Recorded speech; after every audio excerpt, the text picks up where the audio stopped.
ಬೃಹತ್ ಜಾತಕಂ ವಿಶೇಷ ಕಾರ್ಯಕ್ರಮಕ್ಕೆ ಸ್ವಾಗತ. ನಾನು ಅಂಕಿತಾ ಜೈನ್. ವೀಕ್ಷಕರೇ, ಇವತ್ತಿನ ವಿಶೇಷ ಕಾರ್ಯಕ್ರಮದಲ್ಲಿ ನಮ್ಮ ಜೊತೆ ಇದ್ದಾರೆ ಖ್ಯಾತ ಜ್ಯೋತಿಷಿ, ಆಧ್ಯಾತ್ಮ ಚಿಂತಕರು ಶ್ರೀ ವೆಂಕಟರಮಣ ಭಟ್ ಗುರುಜಿಯವರು. ಬನ್ನಿ ಹಾಗಾದ್ರೆ ಕಾರ್ಯಕ್ರಮಕ್ಕೆ ಅವರನ್ನ ಸ್ವಾಗತ ಮಾಡೋಣ. ಕಾರ್ಯಕ್ರಮಕ್ಕೆ ಸ್ವಾಗತ ಗುರುಜಿ. ನಮಸ್ಕಾರ ಗುರುಜಿ. ಪ್ರತಿದಿನವೂ ಕೂಡ ಒಂದಲ್ಲ ಒಂದು ವಿಷಯದ ಬಗ್ಗೆ ನಮಗೆ ತಿಳಿಸ್ಕೊಡ್ತಾ ಇದ್ರಿ. ಇನ್ನು ಇವತ್ತಿನ ದಿನ ಪಂಚಾಂಗದ ಬಗ್ಗೆ ಹಾಗೂ ದ್ವಾದಶ ರಾಶಿಗಳ ಬಗ್ಗೆ, ಧಾರ್ಮಿಕ ಚಿಂತನೆಗಳ ಬಗ್ಗೆ ತಿಳಿಸ್ಕೊಡಿ. ಹಾಗೆ ಈಗ ಮೊದಲನೆಯದಾಗಿ ಪಂಚಾಂಗದ ವಿಚಾರ ತಿಳಿಸ್ಕೊಡಿ ಗುರುಜಿ. ಓಂ ಗುರುಬ್ರಹ್ಮ ಗುರುರ್ವಿಷ್ಣು ಗುರುರ್ದೇವೋ ಮಹೇಶ್ವರ ಗುರು ಸಾಕ್ಷಾತ್ ಪರಂ ಬ್ರಹ್ಮ ತಸ್ಮೈ ಶ್ರೀ ಗುರವೇ ನಮಃ. ಏಕ ಏವ ಪರಬ್ರಹ್ಮ ಪರಮಾತ್ಮ ದಿಗಂಬರಃ ಸ್ವಯಮೇವ ಗುರು ಸಾಕ್ಷಾತ್ ಸುಬ್ರಾಯಃ ಪಾತು ನಃ ಸದಾ. ನಮಃ ಶಾಂತಾಯ ದಿವ್ಯಾಯ ಸತ್ಯಧರ್ಮಸ್ವರೂಪಿಣೇ ಸ್ವಾನಂದಾಮೃತತೃಪ್ತಾಯ ಶ್ರೀಧರಾಯ ನಮೋ ನಮಃ. ಶ್ರೀ ವಿಶ್ವಾವಸು ಸಂವತ್ಸರ ದಕ್ಷಿಣಾಯನ ವರ್ಷ ಋತು ಶ್ರಾವಣ ಮಾಸ ಕೃಷ್ಣ ಪಕ್ಷ ಅಮಾವಾಸ್ಯೆ ಶನಿವಾರ, ಮಘಾ ನಕ್ಷತ್ರ, ಪರಿಘ ಯೋಗ, ನಾಗವಾನ್ ಕರಣ. ಇದು ಇವತ್ತಿನ ಪಂಚಾಂಗ. ಗುರುಜಿ, ಪಂಚಾಂಗ ವಿಚಾರದ ಬಗ್ಗೆ ತಿಳಿಸ್ಕೊಟ್ರಿ. ಇನ್ನು ಇವತ್ತಿನ ದಿನದ ದ್ವಾದಶ ರಾಶಿಗಳ ಫಲಾನುಫಲದ ಬಗ್ಗೆ ತಿಳಿಸ್ಕೊಡಿ.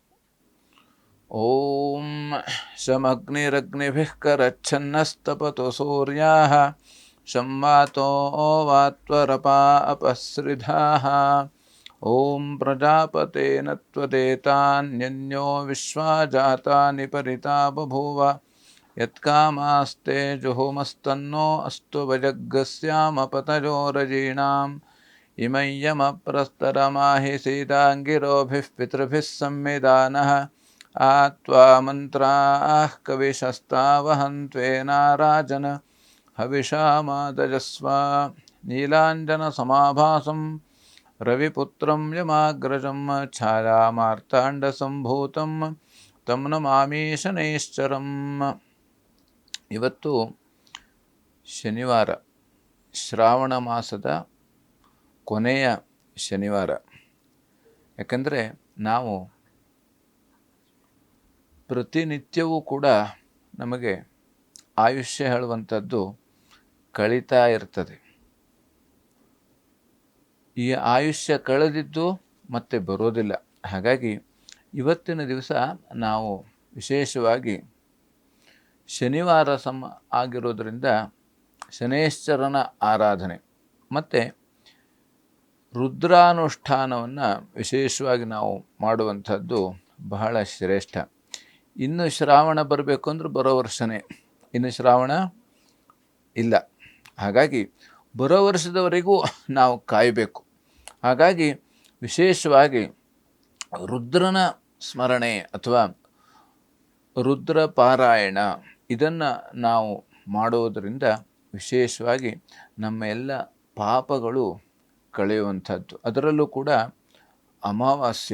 ಅಮಾವಾಸ್ಯೆ ಶನಿವಾರ ಇವೆಲ್ಲವೂ ಕೂಡ ಬಂದಿದ್ದು ನಮಗೆ ಸಾಧನೆಗೆ ಅನುಕೂಲವಾಗಲಿ ಅಂತಂತೆ. ಅಂದರೆ ಒಬ್ಬೊಬ್ಬರಿಗೆ ಒಂದೊಂದು ರೀತಿ ಸಾಧನೆ ಆಗುವಂಥದ್ದು. ಮಕ್ಕಳಿಗೆ ವಿದ್ಯೆಯಲ್ಲಿ ಸಾಧನೆ ಆಗಬೇಕು. ಧರ್ಮಾರ್ಥಿಗಳಿಗೆ, ಧರ್ಮ ಅಂದರೆ ಎಲ್ಲ ಧರ್ಮ ಮಾರ್ಗದಲ್ಲಿ ಇದ್ದವರಿಗೆ ಎಲ್ಲ ವಿಘ್ನಗಳು ದೂರವಾಗಬೇಕು. ಹಾಗೆ ಅರ್ಥಾರ್ಥಿ ಯಾರು ಕೆಲಸದಲ್ಲಿ ತೊಡಗಿಕೊಂಡಿರ್ತಾರೋ ಎಲ್ಲ ರೀತಿಯಲ್ಲೂ ಅವರಿಗೂ ಕೂಡ ಅನುಕೂಲ ಆಗುವಂಥದ್ದು. ಹಾಗಾಗಿ ಮೊದಲನೇದಾಗಿ ಇವತ್ತಿನ ದಿವಸ ಮೇಷರಾಶಿ. ದೇಹಾರೋಗ್ಯದಲ್ಲಿ ಚೇತರಿಕೆ ಆಗತಕ್ಕಂಥದ್ದು. ಇವತ್ತಿನ ದಿವಸ ತಾಯಿಯ ಆರೋಗ್ಯದಲ್ಲಿ ಸ್ವಲ್ಪ ವ್ಯತ್ಯಾಸ ಆಗತಕ್ಕಂಥ ಸಾಧ್ಯತೆ. ಹಾಗಾಗಿ ಇವತ್ತಿನ ದಿವಸ ತಂದೆ ತಾಯಿಗೆ ಅಥವಾ ಹಿರಿಯರಿಗೆ ಮನಸ್ಸಿಗೆ ಯಾರೂ ಕೂಡ ಬೇಜಾರಾಗುವಂಗೆ ಮಾತಾಡಬಾರ್ದು ಅಥವಾ ಬೇಜಾರಾಗುವಂಗೆ ಕೆಲಸವನ್ನು ಮಾಡಬಾರ್ದು. ಯಾಕೆಂದರೆ ನಮ್ಮ ಒಂದು ಆಯುಷ್ಯ, ನಮ್ಮ ಆರೋಗ್ಯ ನಮ್ಮ ಕೈ ಮೇಲೆ ಇದೆಯಂತೆ. ಅಂಗೈಯಲ್ಲಿ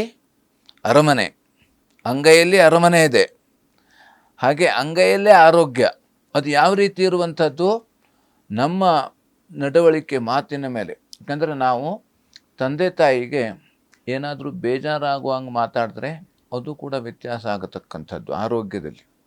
ಹಾಗೆ ಅವರು ಹೇಳಿದ್ದನ್ನು ನಾವು ಕೇಳಲಿಲ್ಲ ಅಂತಾದರೆ ಅದು ಕೂಡ ವ್ಯತ್ಯಾಸ. ಹಾಗಾಗಿ ನಮಗೆ ಏನು ಅಂತಂದರೆ, ನಮಗೆ ವ್ಯತ್ಯಾಸ ಆದರೂ ತೊಂದರೆ ಇಲ್ವಂತೆ, ಇನ್ನೊಬ್ಬರಿಗೆ ಬೇಜಾರಾಗುವಂಗೆ ನಾವು ನಡೆದುಕೊಳ್ಳಬಾರ್ದು ಅಂತಾಯಿತು. ಪರಿವರ್ತನೆ ಮಾಡ್ಕೊಳ್ಬೇಕು. ನಮ್ಮ ಪರಿಹಾರ ನಮ್ಮಲ್ಲೇ ಇದೆ. ಎಲ್ಲಿದೆ ಪರಿಹಾರ? ನಮ್ಮಲ್ಲೇ ಇರುವಂಥದ್ದು. ಹಾಗಾಗಿ ಇನ್ನು ಸಂಗಾತಿಯಲ್ಲಿ ಭಿನ್ನಾಭಿಪ್ರಾಯ ಅಥವಾ ಕುಟುಂಬದಲ್ಲಿ ಕಲಹಗಳು ಬರುವಂಥದ್ದು. ಹಾಗಾಗಿ ಇವತ್ತಿನ ದಿವಸ ವೃತ್ತಿಯಲ್ಲಿ ಅನುಕೂಲ ಇರತಕ್ಕಂಥದ್ದು, ಮಾಡುವಂಥ ವೃತ್ತಿಯಲ್ಲಿ. ಯಾಕಂದರೆ ಆ ಸಮಾಧಾನಕರ ವಾತಾವರಣ ಇರತಕ್ಕಂಥದ್ದು, ಅಥವಾ ನಾವು ಹೇಳೋದನ್ನು ಇನ್ನೊಬ್ಬರು ಕೇಳುವಂಥದ್ದು, ಅಥವಾ ಇನ್ನೊಬ್ಬರು ಹೇಳಿದ್ದನ್ನು ನಾವು ಕೇಳಿದಾಗ ಆವಾಗ ಸರಿಯಾಗಿ ಕೆಲಸ ಆಗ್ತದೆ. ಆವಾಗ ಇಬ್ಬರೂ ಕೂಡ ಸಂತೋಷದಿಂದ ಇರಲಿಕ್ಕೆ ಸಾಧ್ಯ. ಅಲ್ಲ ನಾನು ಅಂತ ಬಂದರೆ ಏನಾಗ್ತದೆ? ನಾನು ಅಂತ ಬಂದರೆ ಅಲ್ಲಿ ಪೂರ್ತಿ ಹಾಳಾಗ್ಬಿಡುವಂಥದ್ದು. ಅದಕ್ಕೆಂದರೆ ನಾನು ಅಂತ ಬರಬಾರದು ನಮಗೆ.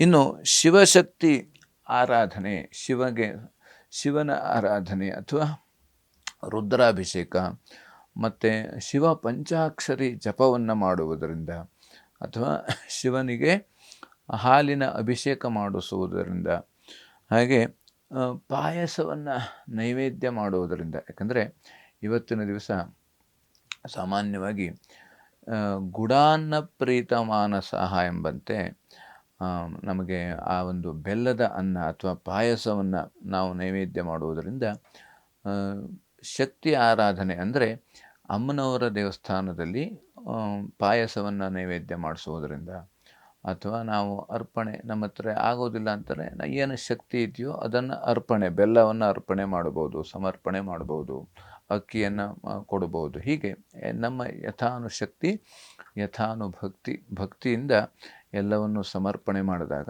ಅನುಕೂಲ ಆಗುವಂಥದ್ದು. ಇನ್ನು ವೃಷಭ ರಾಶಿ ವೃತ್ತಿಯಲ್ಲಿ ಅನುಕೂಲ ಇರತಕ್ಕಂಥದ್ದು. ವೃಷಭ ರಾಶಿಯಲ್ಲೂ ಕೂಡ ವಿಶೇಷವಾಗಿ ಅಂದುಕೊಂಡಂಥ ಕೆಲಸ, ನಾವು ನಿನ್ನೆ ನಮಗೆ ಆಗಲಿಲ್ಲ ಕೆಲಸ, ಇವತ್ತು ಎಲ್ಲ ರೀತಿಯಲ್ಲಿ ಅನುಕೂಲ ಆಗತಕ್ಕಂಥದ್ದು. ಮತ್ತು ಸಾಲ ಆಗತಕ್ಕಂಥ ಸಾಧ್ಯತೆ. ಆದಷ್ಟು ನಾವು ಸಾಲವನ್ನು ಮಾಡಿಕೊಳ್ಳಬಾರದು. ಯಾಕಂದರೆ ಹಾಸಿಗೆ ಇದ್ದಷ್ಟೇ ಕಾಲು ಚಾಚುವಂಥದ್ದು. ಯಾಕಂದರೆ ನಾವು ಈ ಗಾದೆ ಹೇಳ್ತಾರೆ, ಸಾಲ ಮಾಡಿಯಾದರೂ ತುಪ್ಪ ತಿನ್ನಬೇಕು ಅಂತ. ಆದರೆ ಇವತ್ತಿನ ದಿವಸ ನಾವು ಆ ಕೆಲಸಕ್ಕೆ ಹೋಗಬಾರ್ದು. ಸಾಲವನ್ನು ಕೊಡುವುದು ಒಳ್ಳೆಯದಲ್ಲ, ಸಾಲವನ್ನು ಪಡೆಯುವುದು ಒಳ್ಳೆಯದಲ್ಲ. ಹಾಗಾಗಿ ಇನ್ನು ಸ್ವಲ್ಪ ಕಾಲಿಗೆ ಪೆಟ್ಟು ಬೀಳುವಂಥ ಸಾಧ್ಯತೆ. ನಾವು ನಡೆದಾಡುವಾಗ ಆದಷ್ಟು ಕಾಲು ಬುಡ ನೋಡ್ಕೊಂಡು ನಡೆದಾಡಬೇಕಂತೆ. ಯಾಕಂದರೆ ನಮಗೆ ಎಷ್ಟೋ ಒಂದು ಕೆಲಸಗಳು ಅಥವಾ ಎಷ್ಟೋ ಒಂದು ಸಮಸ್ಯೆಗಳು ನಾವು ನಡೆದಾಡುವಾಗ ಅಥವಾ ಕೆಲಸ ಮಾಡುವಾಗ ಮೈ ಮೇಲೆ ಎಚ್ಚರಿಕೆ ಇರಬೇಕು. ನಮ್ಮ ಮೈ ಮೇಲೆ ಎಚ್ಚರಿಕೆ ಇದ್ದರೆ ಆಕ್ಸಿಡೆಂಟ್ ಆಗೋದಿಲ್ವಂತೆ, ಆಕ್ಸಿಡೆಂಟು ಆಗೋದಿಲ್ಲ, ಯಾವುದೇ ರೀತಿಯಾದಂಥ ಅನಾಹುತ ಆಗೋದೇ ಇಲ್ಲ. ಕೆಲವೊಂದು ನಮ್ಮ ಕೈ ಮೇಲೆ ಇರ್ತದೆ. ಇದು ಹಿಂಗೆ ಆಗ್ತದೆ, ನಾನು ಅಷ್ಟು ಫಾಸ್ಟ್ ಹೋಗಬಾರ್ದು, ನನ್ನ ಜಾಗ್ರತೆಯಲ್ಲಿ ನಾನು ಇರಬೇಕು ಹೇಳುವಂಥ ಆ ಎಚ್ಚರಿಕೆ ಇದ್ದರೆ ಸಾಮಾನ್ಯ ಒಂದು 75% ಅನಾಹುತ ನಾವೇ ತಪ್ಪಿಸ್ಕೊಳ್ಬೋದು. ಇನ್ನು ಸಣ್ಣ ಪುಟ್ಟ ಈಗ ಗಾಯಗಳು ಆಗುವಂಥದ್ದು, ಅಂದರೆ ಈಗ ನಮಗೆ ಸಣ್ಣ ಪುಟ್ಟ ಗಾಯ ಆಗಿದೆ, ಅದಕ್ಕೆ ಮತ್ತೆ ನಾವು ಸರಿಯಾದ ಔಷಧವನ್ನು ಮಾಡಲೇಬೇಕು. ಅದನ್ನು ಹಾಗೆ ಬಿಟ್ಟರೆ ಮತ್ತು ಜಾಸ್ತಿ ಆಗುವಂಥ ಸಾಧ್ಯತೆ. ಯಾಕಂದರೆ ನಾವು ನೋಡ್ತೇವೆ, ಕೆಲವೊಂದು ಸಮಸ್ಯೆ ಯಾವ್ದು ಅನಾರೋಗ್ಯ ಅದು ಬೆಳೆ ಸಣ್ಣದಿದ್ದಾಗಲೇ ಅದನ್ನು ಕಿತ್ತು ಒಗೆದು ಬಿಡಬೇಕಂತೆ. ಅದನ್ನು ಮತ್ತು ಬಿಟ್ಟರೆ ದೊಡ್ಡದಾಗಿ ಬೆಳೆದು ಬಿಡ್ತದೆ ಅದು. ಅದಕ್ಕಾಗಿ ಆ ಶತ್ರುವನ್ನು ನಾವೇನು ಮಾಡಬೇಕು, ಆ ಒಂದು ಶತ್ರು ಗೊತ್ತಾಯಿತು, ಒಬ್ಬನೇ ಶತ್ರು ಬಂದಿದ್ದಾನೆ ಅಂದರೆ ಅವನು ಅಲ್ಲೇ ಮುಗಿಸ್ಬಿಡ್ಬೇಕು. ಹಾಗೆ ಆ ಗಾಯ ಇದೆಲ್ಲ ಸಮಸ್ಯೆಗಳನ್ನು ನಾವು ಆ ಸಂದರ್ಭದಲ್ಲಿ ಸಣ್ಣಕ್ಕಿರುವಾಗಲೇ ಅದನ್ನು ಚಿವುಟಿ ಹಾಕುವಂಥದ್ದು, ಅಥವಾ ಗಂಟಲಿಗೆ ಸಂಬಂಧಪಟ್ಟಂಥ ಸಮಸ್ಯೆ ಅಥವಾ ಗಂಟಲು ಬೇನೆ ಆಗುವಂಥದ್ದು. ಅಂದರೆ ಇದು ನಮಗೆ ಈ ವಾತಾವರಣದ ವ್ಯತ್ಯಾಸದಿಂದ ಆಗುವಂಥದ್ದು. ಈಗ ಬೆಳಗ್ಗೆ ಬಿಸಿಲಿದ್ದರೆ ಮಧ್ಯಾಹ್ನ ಮಳೆ ಮತ್ತು ಸಾಯಂಕಾಲ ಬೇರೆ ವಾತಾವರಣ ಇರುತ್ತದೆ. ಹಾಗಾಗಿ ಇದೆಲ್ಲ ಏನಾಗ್ತದೆ ಅಂತಂದರೆ ಆ ವಾತಾವರಣದಿಂದ, ಯಾಕಂದರೆ ವಾತಾವರಣದಿಂದಲೇ, ಇಡೀ ಪ್ರಕೃತಿಯಿಂದಲೇ ನಮ್ಮ ಶರೀರ ಇದ್ದಿದ್ದು. ಈ ಪ್ರಕೃತಿಯಿಂದಲೇ ಶರೀರ ನಿರ್ಮಾಣವಾಗಿತ್ತು. ಹಾಗಾಗಿ ಅಲ್ಲಿ ವ್ಯತ್ಯಾಸ ಆದಾಗ ನಮಗೂ ವ್ಯತ್ಯಾಸ ಆಗತಕ್ಕಂಥದ್ದು. ಹಾಗಾಗಿ ಆದಷ್ಟು ಬಿಸಿ ನೀರನ್ನು ಕುಡಿಯುವಂಥದ್ದು ಅದು ಬಹಳ ಮುಖ್ಯ. ಹಾಗಾಗಿ ಇವತ್ತಿನ ದಿವಸ ಚಂಡಿ ಕವಚ ಅಥವಾ ದುರ್ಗಾ ಸಪ್ತಶತಿ ಪಾರಾಯಣವನ್ನು ಮಾಡಿಸುವುದರಿಂದ ಅಥವಾ ದುರ್ಗಾ ದೀಪ ನಮಸ್ಕಾರವನ್ನು ಮಾಡಿಸುವುದರಿಂದ ಎಲ್ಲ ರೀತಿಯಲ್ಲಿ ಅನುಕೂಲ ಆಗುವಂಥದ್ದು. ಇನ್ನು ಮಿಥುನ ರಾಶಿ, ವೃತ್ತಿಯಲ್ಲಿ ಮಾನಸಿಕವಾದಂಥ ಒತ್ತಡ ಬರತಕ್ಕಂಥದ್ದು. ಯಾಕೆಂದರೆ ಈ ಮಾನಸಿಕವಾದಂಥ ಒತ್ತಡ ಇದು ಬಹಳ ದೇಹದ ಮೇಲೆ ಪರಿಣಾಮ ಆಗುವಂಥದ್ದು. ಯಾಕೆಂದರೆ ನಾವು ಅದ್ರ ಬಗ್ಗೆನೇ ಆಲೋಚನೆ ಮಾಡ್ತಾ ಇರ್ತೇವೆ. ಅದರಿಂದ ಏನಾಗ್ತದೆ ಅಂದರೆ ಆ ರಕ್ತದ ಒತ್ತಡ ಜಾಸ್ತಿ ಆಯಿತು, ಅದು ನಮ್ಮ ಹೃದಯದ ಮೇಲೆ ಪರಿಣಾಮ ಆಗ್ತದೆ. ಅದಕ್ಕಾಗಿ ಹಾರ್ಟ್ ಅಟ್ಯಾಕ್ ಆಗೋದು ಯಾಕೆ? ಅದು ಇದರಿಂದಲೇ. ಈಗ ಕೆಲವು ಜಾಸ್ತಿ ವ್ಯಾಯಾಮ ಮಾಡುವಂಥದ್ದು, ನಾನು ಜಿಮ್ಮಿಗೆ ಹೋದ್ರೆ ಅಷ್ಟು ಬಲಿಷ್ಠವಾಗ್ತೇನೆ, ಅಷ್ಟು 200 kg ಎತ್ತುತ್ತೇನೆ. 200 kg ಎತ್ತದಿಂದ ಇವಂಗೆ ಏನಾಗೋದೂ ಇಲ್ಲ. ಹಾಗಾಗಿ ಆ ರೀತಿ, ಯಾಕಂದರೆ ನಮಗೆಲ್ಲವೂ ಹಿತವಾಗಿರಬೇಕು, ಮಿತವಾಗಿರಬೇಕು. ಈಗ ಹಿತವಾಗಿ ಇದ್ದರೆ, ಮಿತವಾಗಿದ್ದರೆ ನಮಗೆ ಜಾಸ್ತಿ ದಿವಸ ಬಾಳಲಿಕ್ಕೆ ಆಗ್ತದೆ. ನಾವೇನು ಮಾಡ್ತೇವೆ, ನಾನು ಆರೋಗ್ಯವಾಗಿ ಇರಬೇಕು, ನಾನು 100 ವರ್ಷ ಬದುಕಬೇಕು ಅಂತಂದರೆ ಏನು ಮಾಡಬೇಕು? ಎಲ್ಲವೂ ಹಿತವಾಗಿ, ಊಟನೂ ಹಿತವಾಗಿ, ಮಾತು ಹಿತವಾಗಿ, ಹಾಗೆ ಎಲ್ಲವೂ ಕೂಡ ಹಿತವಾಗಿ ಇರಬೇಕು. ಹಾಗಾಗಿ ವಿಶೇಷವಾಗಿ ಮಕ್ಕಳ ವಿಚಾರದಲ್ಲಿ ಮನಸ್ತಾಪ ಆಗತಕ್ಕಂಥದ್ದು. ಅಂದರೆ ಮಕ್ಕಳು ಏನೋ ಒಂದು ಕೆಲಸ ಮಾಡಿಬಿಡ್ತಾರೆ, ತಪ್ಪು ಕೆಲಸ ಮಾಡ್ತಾರೆ, ಅವ್ರನ್ನ ನಾವು ವಹಿಸ್ಕೊಂಡು ಅಲ್ಲಿ ಇನ್ಯಾರ ಹತ್ರ ಹೇಳ್ತೇವೆ, ಅದರಿಂದ ಸ್ವಲ್ಪ ಸಮಸ್ಯೆಗಳು. ಹಾಗಾಗಿ ನಾವು ಮಕ್ಕಳಿಗೆ ಬುದ್ಧಿ ಹೇಳಬೇಕು. ಅಂದರೆ ಯಾರು ಹಿರಿಯವರು ಇರ್ತಾರೋ ಆ ಕಿರಿಯವರು ತಪ್ಪು ಮಾಡಿದಾಗ ಅವರಿಗೆ ಸರಿಯಾದ ಬುದ್ಧಿ ಹೇಳಿ, ಅಥವಾ ನಮಗೆ ಯಾವ ರೀತಿಯಲ್ಲಿ ಅವರಿಗೆ ಹೇಳಿದ್ರೆ ಅನುಕೂಲ ಆಗ್ತದೆಯೋ. ಯಾಕಂದರೆ ಹಿಂದೆಲ್ಲ ಮಕ್ಕಳಿಗೆ ಏನು ಮಾಡ್ತಿದ್ರು, ಒಂದು ತಪ್ಪಾದರೂ ಒಂದು ಹೊಡೆತ ಬೀಳ್ತಿತ್ತು. ಈಗ ಮಕ್ಕಳಿಗೆ ಹೊಡೆಯುವಂಗೆ ಇಲ್ಲ ಈಗ.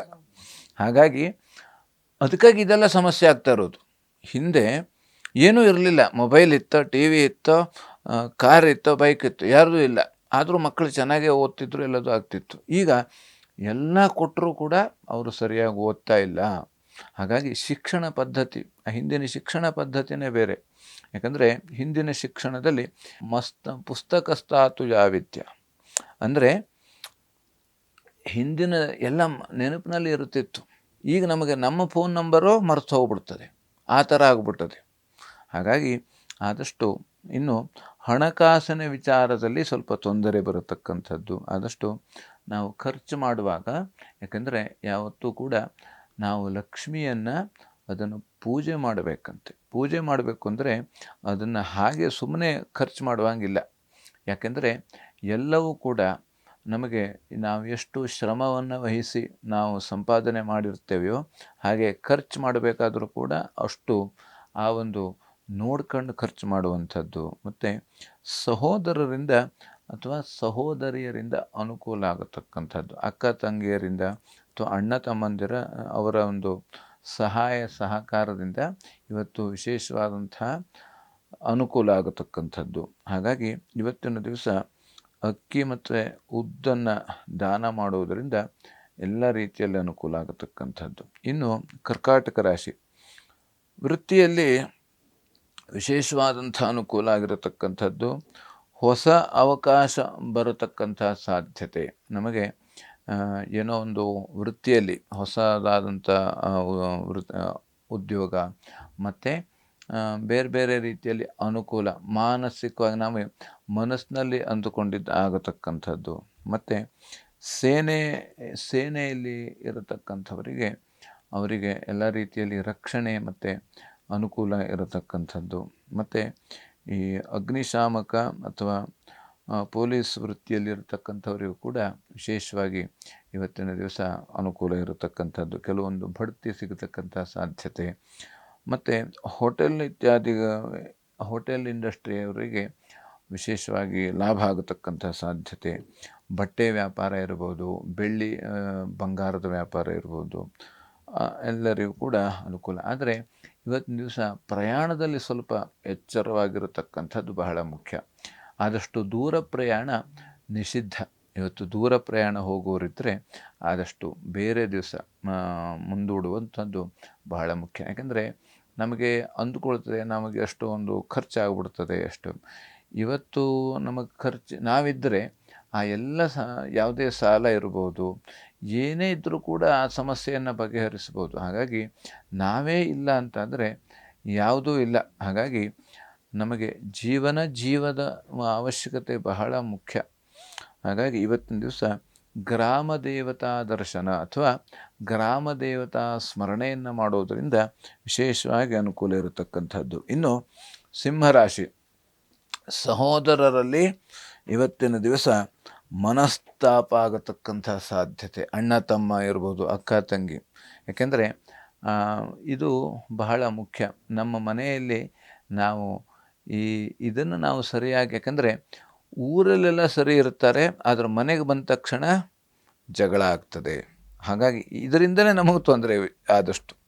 ಹಾಗಾಗಿ ನಾವು ಯಾಕೆಂದರೆ ನಾವು ಮನೆಯಲ್ಲೂ ಸರಿಯಾಗಿರಬೇಕು, ಊರಲ್ಲೂ ಎಲ್ಲ ಕಡೆ ಸರಿಯಾಗಿರಬೇಕು ಅಂತಂದರೆ ನಾವು ಆ ರೀತಿ ಆ ನಾಟಕವನ್ನು ಬಿಡಬೇಕಂತೆ. ನಮಗೆ ನಾಟಕದಿಂದಲೇ ಕೆಲವೊಂದು ಸಮಸ್ಯೆ ಆಗ್ತಕ್ಕಂಥದ್ದು. ಹಾಗಾಗಿ ವೃತ್ತಿಯಲ್ಲಿ ವಿಶೇಷವಾಗಿ ಅನುಕೂಲ ಇರತಕ್ಕಂಥದ್ದು. ಕ್ಷೇತ್ರ ದರ್ಶನ ಅಥವಾ ವಿಶೇಷವಾಗಿ ನಮ್ಮ ಮನೆ ದೇವರ ದರ್ಶನ ಅಥವಾ ಕುಲದೇವತಾ ದರ್ಶನವನ್ನು ಮಾಡುವಂಥ ಭಾಗ್ಯ ಅಥವಾ ಯೋಗ ಇರತಕ್ಕಂಥ ಸಾಧ್ಯತೆ. ಹಾಗಾಗಿ ಯಜ್ಞಯಾಗಾದಿಗಳಲ್ಲಿ ಭಾಗಿಯಾಗತಕ್ಕಂಥ ಸಾಧ್ಯತೆ ಇವತ್ತಿನ ದಿವಸ. ಆದ್ದರಿಂದ ದುರ್ಗಾ ಸನ್ನಿಧಾನಕ್ಕೆ ದೀಪವನ್ನು ದಾನ ಮಾಡುವುದರಿಂದ ಅಥವಾ ದೀಪ ನಮಸ್ಕಾರವನ್ನು ಮಾಡಿಸೋದರಿಂದ ಅನುಕೂಲ ಇರತಕ್ಕಂಥದ್ದು. ಇನ್ನು ಕನ್ಯಾ ರಾಶಿ ವಿದ್ಯಾರ್ಥಿಗಳಿಗೆ ಸ್ವಲ್ಪ ಅನಾನುಕೂಲ ಆಗತಕ್ಕಂಥ ಸಾಧ್ಯತೆ. ಅಂದರೆ ವಿಘ್ನಗಳು ಈಗ ಓದುವ ವಿಚಾರದಲ್ಲಿ ಅಥವಾ ಬೇರೆ ಒಂದು ನಾವು ಆ ಒಂದು ಸ್ಕೂಲಿಗೆ ಹೋಗುವಂಥ ಸಂದರ್ಭದಲ್ಲಿ ಸ್ವಲ್ಪ ಅಡಚಣೆಗಳು ಆಗತಕ್ಕಂಥ ಸಾಧ್ಯತೆ. ಹಾಗಾಗಿ ಇನ್ನು ಕುಟುಂಬದಲ್ಲಿ ಸಂಗಾತಿಯಲ್ಲಿ ಸ್ವಲ್ಪ ಮನಸ್ತಾಪಗಳು ಆಗತಕ್ಕಂಥ ಸಾಧ್ಯತೆ ಇವತ್ತಿನ ದಿವಸ.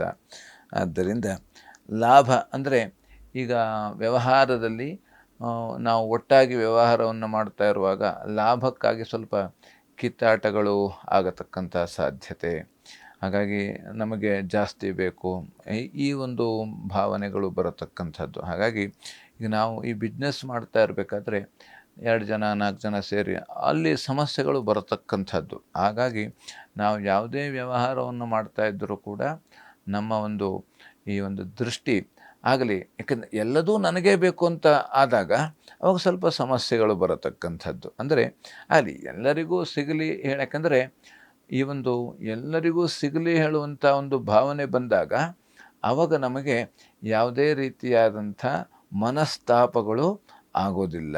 ಆದ್ದರಿಂದ ಇವತ್ತಿನ ದಿವಸ ವಿಶೇಷವಾಗಿ ಶಾರದಾಂಬ ಸ್ಮರಣೆಯನ್ನು ಮಾಡುವುದರಿಂದ ಅಥವಾ ಇವತ್ತಿನ ದಿವಸ ಮಕ್ಕಳು ವಿಶೇಷವಾಗಿ ಶಾರದಾಂಬ ದರ್ಶನ ಅಥವಾ ಅದಕ್ಕೆ ಸಂಬಂಧಪಟ್ಟಂತೆ ಶಾರದಾಂಬ ಸಂಬಂಧಪಟ್ಟಂತೆ ಪೂಜೆಯನ್ನು ಮಾಡಿಸೋದರಿಂದ ವಿಶೇಷವಾಗಿ ಅನುಕೂಲ ಇರತಕ್ಕಂಥದ್ದು.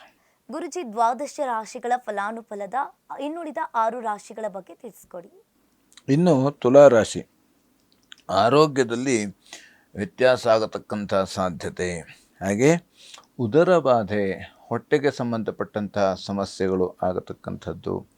ಮತ್ತು ಈಗ ಕಿಡ್ನಿಗೆ ಸಂಬಂಧಪಟ್ಟಂಥ ಸಮಸ್ಯೆಗಳು, ಬೆನ್ನಿಗೆ ಸಂಬಂಧಪಟ್ಟಂಥ ನೋವುಗಳು ಬರತಕ್ಕಂಥ ಸಾಧ್ಯತೆ. ಹಾಗಾಗಿ ಇವತ್ತಿನ ದಿವಸ ಆದಷ್ಟು ಚಂಡಿ ಕವಚ ಅಥವಾ ದುರ್ಗಾ ನಮಸ್ಕಾರವನ್ನು ಮಾಡುವುದರಿಂದ ಅಥವಾ ದುರ್ಗಾ ಕವಚವನ್ನು ಪಠಿಸುವುದರಿಂದ ವಿಶೇಷವಾಗಿ ಅನುಕೂಲ ಆಗತಕ್ಕಂಥದ್ದು.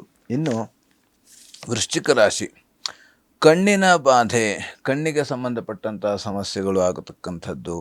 ಹಾಗೆ ಮಕ್ಕಳಿಂದ ಕಿರಿಕಿರಿ ಆಗತಕ್ಕಂಥ ಸಾಧ್ಯತೆ ಇವತ್ತಿನ ದಿವಸ. ಹಾಗೆ ಮಾನಸಿಕವಾಗಿ ಒತ್ತಡಗಳು ಬರತಕ್ಕಂಥದ್ದು.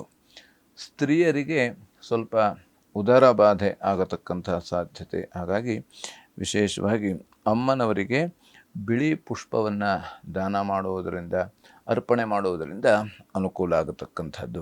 ಇನ್ನು ಧನುರಾಶಿ ಲಾಭದ ದಿನ ಇವತ್ತಿನ ದಿವಸ. ವೃತ್ತಿಯಲ್ಲಿ ಶತ್ರುಗಳ ಬಾಧೆ ಇರತಕ್ಕಂಥದ್ದು, ಹಾಗೆ ಶ್ವಾಸಕೋಶದ ತೊಂದರೆಗಳು ಆಗತಕ್ಕಂಥ ಸಾಧ್ಯತೆ. ಆದ್ದರಿಂದ ಆದಷ್ಟು ಈ ಧೂಳು ಇರತಕ್ಕಂಥ ಪ್ರದೇಶ ಅಥವಾ ಹೊಗೆ ಇರತಕ್ಕಂಥ ಪ್ರದೇಶದಲ್ಲಿ ಆದಷ್ಟು ನಾವು ಕೆಲಸ ಮಾಡುವುದನ್ನು ಆದಷ್ಟು ನಾವು ಕಡಿಮೆ ಮಾಡುವಂಥದ್ದು. ಇನ್ನು ತಾಯಿಯ ಆರೋಗ್ಯದಲ್ಲೂ ಕೂಡ ವ್ಯತ್ಯಾಸ ಆಗತಕ್ಕಂಥ ಸಾಧ್ಯತೆ. ಆದ್ದರಿಂದ ದುರ್ಗಾ ಕವಚವನ್ನು ಪಠಿಸುವುದರಿಂದ ಅಥವಾ ಲಲಿತಾ ಸಹಸ್ರನಾಮವನ್ನು ಪಾರಾಯಣ ಮಾಡುವುದರಿಂದ ಅನುಕೂಲ ಇರತಕ್ಕಂಥದ್ದು. ಇನ್ನು ಮಕರ ರಾಶಿ, ವೃತ್ತಿಯಲ್ಲಿ ಕಿರಿಕಿರಿ ಆಗತಕ್ಕಂಥ ಸಾಧ್ಯತೆ. ಭೂಲಾಭ ಅಂದರೆ ಎಲ್ಲ ರಿಯಲ್ ಎಸ್ಟೇಟ್ ಉದ್ಯಮಿಗಳಿಗೆ ಅನುಕೂಲ ಇರತಕ್ಕಂಥದ್ದು. ಹಾಗೆ ಸ್ಥಾನಚ್ಯುತಿ, ಸ್ಥಾನ ಪಲ್ಲಟಾಗತಕ್ಕಂಥ ಸಾಧ್ಯತೆ. ವೃತ್ತಿಯಲ್ಲಿ ಸ್ವಲ್ಪ ಸ್ಥಾನ ಪಲ್ಲಟಾಗತಕ್ಕಂಥದ್ದು ಮತ್ತು ಕೆಲಸವು ಸ್ವಲ್ಪ ಕಳೆದುಕೊಂಡು ಹೋಗುವಂಥ ಸಾಧ್ಯತೆ ಇರತಕ್ಕಂಥದ್ದು. ಆದ್ದರಿಂದ ಆದಷ್ಟು ಎಚ್ಚರಿಕೆಯಿಂದ ಮಾತನಾಡುವಾಗ ಅಥವಾ ಕೆಲಸವನ್ನು ಮಾಡುವಾಗ ಆದಷ್ಟು ಎಚ್ಚರಿಕೆಯಿಂದ ಇರತಕ್ಕಂಥದ್ದು ಬಹಳ ಮುಖ್ಯ.